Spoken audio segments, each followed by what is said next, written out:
Bien, monsieur le sénateur, je ne vais pas me lancer dans l'énumération de ceux qui sont présents. On me dit toujours, on rêve avec ces personnes. Donc, chers amis, c'est un vrai plaisir pour moi, pour mes amis ici présents, de vous accueillir toutes et tous à Franconville dans le cadre des vœux de notre sénateur. Et à celles et ceux à qui je ne l'ai pas souhaité, bonne année 2018. C'est un plaisir à plusieurs titres. Le premier est tout à fait égoïste, je l'assume pleinement. Ici à Franconville, je connais très bien le sénateur qui t'a précédé, et nous savons, toi le premier, que ton implication sera au moins équivalente à la sienne, car vous êtes, lui et toi, faits du même bois, de ceux qui n'ont que seule boussole l'intérêt général. Oui, je dois vous l'avouer, vous me pardonnerez, compte tenu de cette année 2017 absolument surréaliste que nous avons traversée, compter un sénateur de ta qualité sur notre circonscription et t'avoir ce soir à Franconville avec nous, c'est pour moi un plaisir non dissimulé. Et je le dis d'autant plus tranquillement que je sais, et nous le savons tous, que c'est avant tout pour l'ensemble du département que tu as été élu. Naturellement, je salue également nos deux autres sénateurs, Arnaud Bazin et Jacqueline Eustache-Bregnaud, qui œuvreront aussi avec force sur les bancs du Sénat. C'est également un plaisir de se réunir entre amis pour débattre et échanger, non plus sur nos affaires internes, celles de notre famille politique, comme nous l'avons fait depuis trop longtemps, mais bien pour parler de notre territoire, de notre pays, de notre action. Et je te remercie, Sébastien, d'avoir eu cette initiative.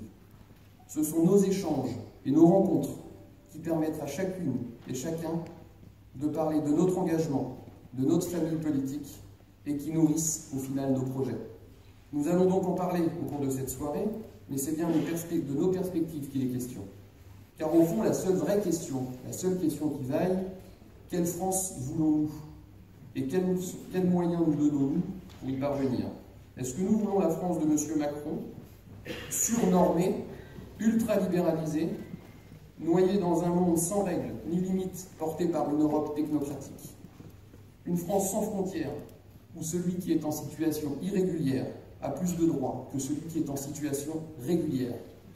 Une France où l'on considère nos retraités, celles et ceux qui l'ont fait, celles et ceux qui ont fait la France, comme des vaches à lait, sur lesquelles on juge opportun de prélever encore un peu plus de CSG.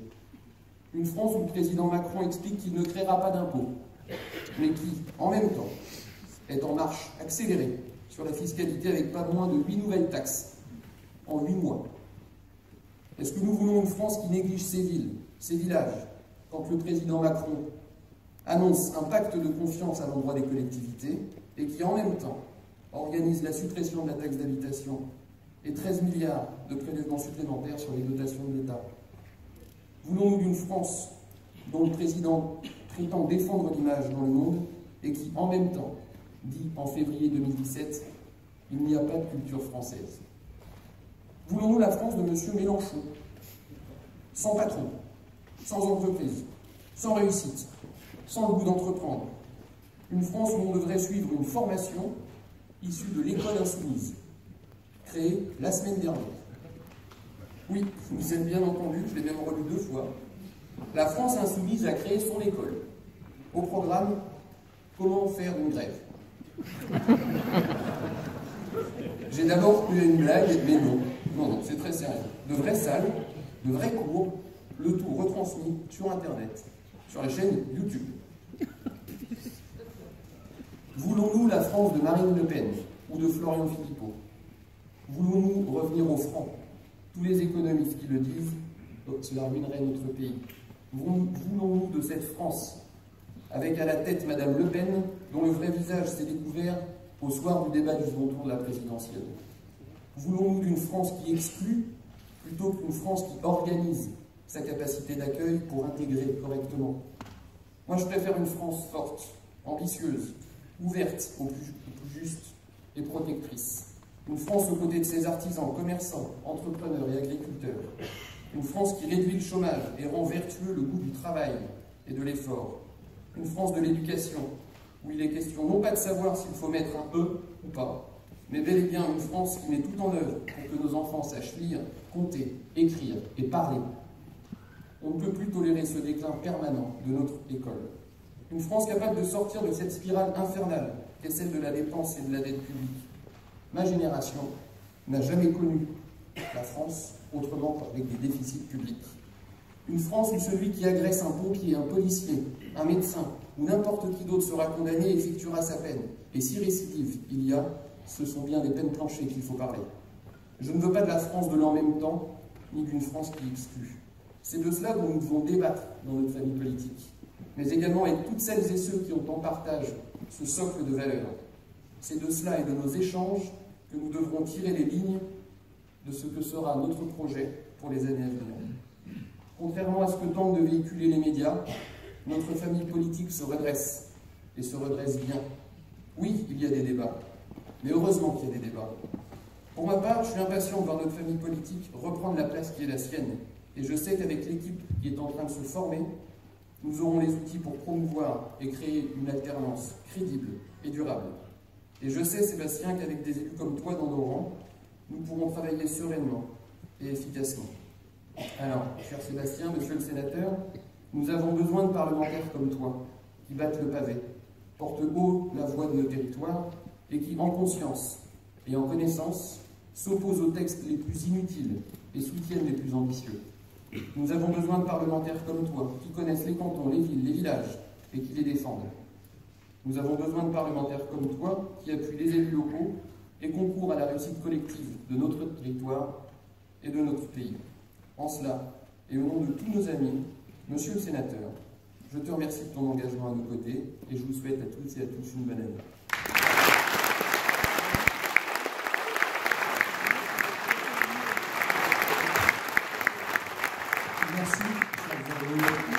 Merci à tous d'être présents ce soir. C'est le dernier jour où on peut vous livrer, se dire meilleurs vœux, et je tenais évidemment à vous souhaiter mes meilleurs vœux à tous, parce que fin septembre, il s'est passé quelque chose dans ma vie, et vous êtes, pour beaucoup ici présents, vous êtes pour quelque chose, certainement. Parce que fin septembre, il se trouve qu'effectivement, il y a eu des élections sénatoriales, et c'était pas gagné, une compétition n'est jamais gagnée d'avance, mais ça s'est bien terminé, et je vous le dois à vous, je vous dois à un certain nombre de francs-comtois ici présents, et venir ici, ça me rappelle plein de souvenirs. Donc merci déjà pour fin septembre. Merci à tous. Et je voudrais vous demander ce que c'est un sénateur et quelle est la vie d'un sénateur, un jeune sénateur qui arrive au Sénat. Alors au soir du dimanche, effectivement, cette nuit elle était assez courte, même très courte. Et le lendemain matin, au Sénat, dans le bureau de Bruno Retailleau, a expliqué comment ça se passait, on l'accueillait très bien. Après, j'ai eu la chance d'intégrer la commission des finances. C'est rare, quand on est jeune sénateur, d'intégrer tout de suite la commission des finances. Donc je fais partie de cette commission. Donc j'ai eu le plaisir de voter le budget de la France en fin d'année. Et un sénateur en commission des finances en fin d'année, effectivement, il travaille du lundi au samedi. Les anciens parlementaires ici présents peuvent témoigner, soir et nuit comprises. Donc c'est pas une vie de tourpeau, mais c'est une vie passionnante. Et c'est une vie passionnante parce que, eh bien, on voit dans quel état réellement est la France. Les finances, c'est le nerf de la guerre. Et on a beaucoup de communication. On a certes un président, un jeune président, qui est bien plus fort que son prédécesseur, mais c'est pas très difficile. Hein, on ne le voit pas rue du Cirque avec un casque de bol sur la tête. Bon, quand même, François Hollande a eu le prix de l'humour en 2017. Hein, il était premier quelque part. Alors malheureusement, c'est vrai que nos finances, eh bien, les finances de la France, c'est un déficit encore. Il y a 19 pays de la zone euro. En termes de déficit, nous sommes le 19e. 19 sur 19. Ça veut dire qu'on est derrière la Grèce, derrière le Portugal, derrière l'Italie. C'est la réalité. Donc vous entendez parler, les médias vous parlent de la France, de la trajectoire budgétaire de la France qui redresserait ses finances. Tout ça, ce sont des mots. Pour l'instant, ce sont des mots. L'État français a créé un budget 2018, le budget primitif, on va dire ça comme ça pour les collègues maires, élus, avec 82 milliards d'euros de dette pour 2018. C'est bien plus que l'année dernière. Donc les mots, derrière une communication, la réalité n'est pas celle que vous entendez. Un déficit record, dette record, effort de l'État qui repose sur les collectivités, sur la sécurité sociale, sur les retraités, 23 milliards d'euros effectivement d'impôts, de cotisations supplémentaires. Et on vous fait miroiter effectivement la suppression de la taxe d'habitation. Et vous avez bien vu qu'entre les ministres, est-ce que ça va être supprimé? Est-ce que ça va être remplacé? Vous imaginez bien, dans le contexte du déficit énorme de l'État, rappelé alors par Bruxelles, que la France ne veut pas baisser très facilement son imposition sur les entreprises et sur les ménages. Donc un déficit record, des dettes records et des efforts qui font reposer sur les autres. Donc la communication, elle est effectivement plutôt pas mal amenée avec les médias que vous connaissez. Il faut savoir que M. Drahi a racheté un certain nombre de médias grâce à M. Macron, lorsqu'il a fait M. Hollande, ça c'est la réalité. Et que dans cet espace médiatique, notre famille politique eh bien, se redresse. Et là, elle se redresse sûrement. Nous étions un certain nombre à être présents ce week-end à la Commission nationale. Et ça s'est bien passé. Ça s'est bien passé, même s'il y a eu un épisode où les médias évidemment ont relayé, mais sur la journée, ça s'est très bien passé. Et je vais apporter un témoignage que nous pouvons apporter à quelques-uns. Tu sais que j'étais des villes et des champs, je peux témoigner que nous étions ce matin dans les champs avec Laurent Wauquiez, avec Valérie Pécresse, car il y a des élections ce week-end. Il y a des élections importantes. Vous savez qu'on n'a plus un député de notre famille politique dans le Val-d'Oise. C'est le seul département d'Île-de-France. On peut essayer de rattraper cette histoire. Et donc, il y a certains d'entre vous qui sont dans ce canton où Antoine Savigna et Nathalie Groux défendent nos couleurs. Donc, ces personnes qui habitent cette circonscription, surtout allez voter, surtout faites voter. Il reste quelques jours. La meilleure façon de gagner l'élection, c'est d'aller voir ses voisins, c'est d'appeler ses connaissances, ses amis et de leur demander d'aller voter. Donc, ce matin, on a pu voir, vous aurez ce soir, évidemment, peut-être tard ce soir quand vous rentrerez, donc Laurent Wauquiez et Valérie Pécresse, côte à côte, pour soutenir notre candidat, Antoine Savigna, et on était à Sagy.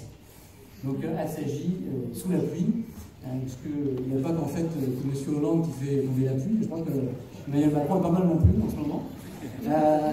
Et donc, surtout pour ceux qui sont sur cette circonscription, pour ceux qui auraient des amis sur cette circonscription, n'hésitez pas à passer les coups de téléphone pour qu'on puisse gagner. À Belfort, c'est bien engagé, et à Pontoise aussi, c'est bien engagé. Antoine est en tête à Pontoise, et avec une bonne mobilisation, on est très très bas, à peine 20% de votants, on peut évidemment remporter, c'est important. Et donc ce matin, Laurent Wauquiez et Valérie Pécresse étaient côte à côte pour soutenir notre candidat. Donc vous voyez, c'est que ça ne va pas si mal dans notre famille politique, et les résultats de dimanche, j'espère, amorceront la remontée de nos couleurs et la décrue du macronisme. Parce que comme tu l'as dit, Emmanuel Macron, c'est effectivement quelqu'un qui considère qu'il n'y a pas de culture française, qui considère qu'il n'y a pas, il y a des gens qui ne sont rien. Jamais aucun président ne s'est permis de dire qu'il y a des gens qui ne sont rien. C'est-à-dire qu'ils ne sont rien, pourquoi? Parce qu'ils ne pèsent pas, ils ne gagnent pas suffisamment d'argent. C'est quand même des choses, on a vraiment de vraies différences avec cette façon d'aborder la politique. Et en termes de sécurité, vous avez un ministre de l'Intérieur qui aussi affiche une fermeté. Mais tous les jours, les agressions contre les policiers, contre les pompiers. Ce matin, enfin hier, un jeune de Sarcelles s'est fait agresser parce qu'il était juif. Un jeune de 9 ans, tapé comme ça. Et c'est le quotidien dans certaines banlieues françaises. Est-ce qu'on peut continuer comme ça? Et là, j'ai la certitude qu'en tant que membre de la Commission des Finances, sur ces aspects sécuritaires, il y a les mots, il n'y a rien derrière. Sur les aspects immigration, le budget d'éloignement des déboutés du droit d'asile, eh bien, il a baissé de 8%. Donc il y a des mots, et il y a la réalité. Et donc la réalité, malheureusement, elle va prospérer. Et eh bien, il est temps vraiment de regagner les élections, de reconstruire notre famille, car évidemment, le temps passe vite. Ça passe vite. 2020, c'est demain. Vous avez certainement dans votre entourage des personnes approchées par Macron, ceux qui essayent de constituer un parti politique.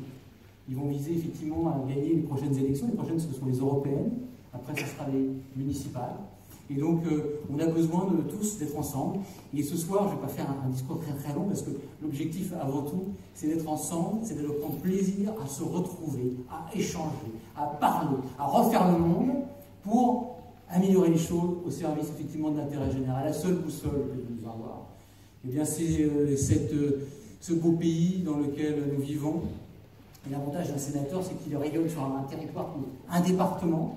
Et là, à ce stade, je voudrais excuser un certain nombre de personnes qui sont à Boulogne pour défendre nos territoires, avec la présidente Marie-Christine Cavecchi du département à Boulogne, puisque vous savez que nous sommes dans l'attente de choses importantes sur la taxe d'habitation, évidemment, supprimée, remplacée par quoi? C'est la première fois là-dessus que le Conseil constitutionnel se réserve le droit de revenir. Au bout des 3 ans, si la taxe d'habitation n'est pas supprimée pour tout le monde, le Conseil constitutionnel se réserve le droit de venir censurer la démarche initiée par le droit. C'est la première fois. Donc ce soir, je disais, un certain nombre de nos élus, de nos amis, se trouvent à Boulogne pour défendre les départements, car on est aussi dans l'attente de voir ce que va devenir, ce que vont devenir nos départements, les départements de première couronne, de grande couronne, qu'est-ce que va devenir la métropole, qu'est-ce que va devenir la région, et qu'est-ce que vont devenir aussi nos agglomérations, puisqu'on parle de création d'OVNI encore, on n'en sait rien aujourd'hui. Et effectivement, ils sont en place depuis 8 mois maintenant. On est encore dans l'incertitude sur ces sujets qui sont importants, parce que qu'est-ce qui va rester aux élus, qu'est-ce qui va rester aux communes, les lieux dans lesquels vous vivez, on n'en sait encore rien. Donc un certain nombre de nos amis sont à Boulogne pour défendre notre territoire au niveau administratif. Sur les transports, là, un certain nombre d'entre vous m'ont dit qu'ils seraient en retard, ou ceux qui viennent de Paris ou d'ailleurs travailler, vous voyez que ça ne s'améliore pas, vous voyez l'état de nos routes.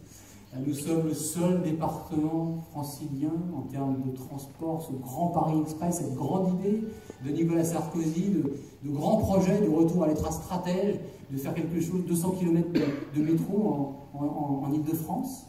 Eh bien, le seul département qui a une portion congrue, une gare éventuellement à Gonesse, avec le plus gros investissement privé d'Europe, 3 milliards d'euros. C'est un investissement privé sur le triangle de Gonesse. Et là, si jamais, évidemment, le transport, la ligne ferroviaire, la ligne 17 ne se fera pas, cet investissement privé de 3 milliards d'euros, c'est quand même pas rien, ne se fera pas. Donc, il est important, effectivement, que le Val d'Oise, que nos territoires se défendent. Et on a l'occasion, dimanche, de gagner une élection, avec un certain nombre d'élus de cette circonscription. Il reste, moi, je ne peux pas voter. J'y étais ce matin, les chaussures, bas de pantalon témoignent de ça. Et j'avais plaisir à être avec Antoine et Nathalie. Donc moi, ce que je voudrais vous dire ce soir, c'est vous remercier d'être présent à Franconville, cette salle où j'ai commencé mes premières... J'étais à votre place, mon militantisme, pas encore majeur, il y a 30 ans de ça. Les premières réunions ici, c'était à 30 ans de ça, donc ça fait plaisir. Et ce que je voudrais, c'est vous donner l'envie de croire que l'on peut quand même changer les choses, qu'on peut regagner des élections après ce traumatisme de 2017, que rien n'est jamais gagné d'avance, qu'en ayant des convictions, des convictions chevillées au corps, simplement la seule boussole, c'est la France, les Français, c'est de léguer quelque chose à ceux qui nous suivront. Hein. On n'est pas né nulle part, on a une histoire, on a une culture, et notre honneur, je crois, c'est de la transmettre aux enfants, à nos petits-enfants, et c'est de défendre ce beau pays de France qui en a bien besoin, et qui, sur certains territoires, on ne sait plus où on se trouve. Les lois de la République, elles sont bafouées, on le sait, et c'est vraiment ce qui est primordial, c'est dans tous ces domaines régaliens, il faut absolument prendre la France. Donc, sur le Val d'Oise, notre famille politique va se reconstruire. Je pense qu'au niveau des Républicains, d'ici à fin septembre, début mars, il devrait y avoir des nouvelles informations. On va reconstituer nos structures. Moi, en tant que sénateur, je vais lancer une association pour faire vivre le territoire du Val d'Oise, que je vais intituler Envol, le territoire du Val d'Oise, le territoire aéronautique par excellence. L'histoire qui se poursuit aujourd'hui avec des entreprises, des entreprises qui sont la fierté de la France. On a encore quelques domaines d'excellence, donc il faut pouvoir se battre pour nos entreprises également. Donc j'aurai l'occasion de revenir vers vous. En tout cas, moi je voudrais vous dire un grand merci d'être venus de partout, du Val d'Oise à Franconville, soutenir ce jeune élu Xavier, son équipe. Il y a des élus qui sont tout jeunes élus également. Je voudrais qu'elles se lèvent, ceux qui ont été élus il n'y a pas longtemps, ma chère Sandra, maire de Saint-Leu quand même. Hein.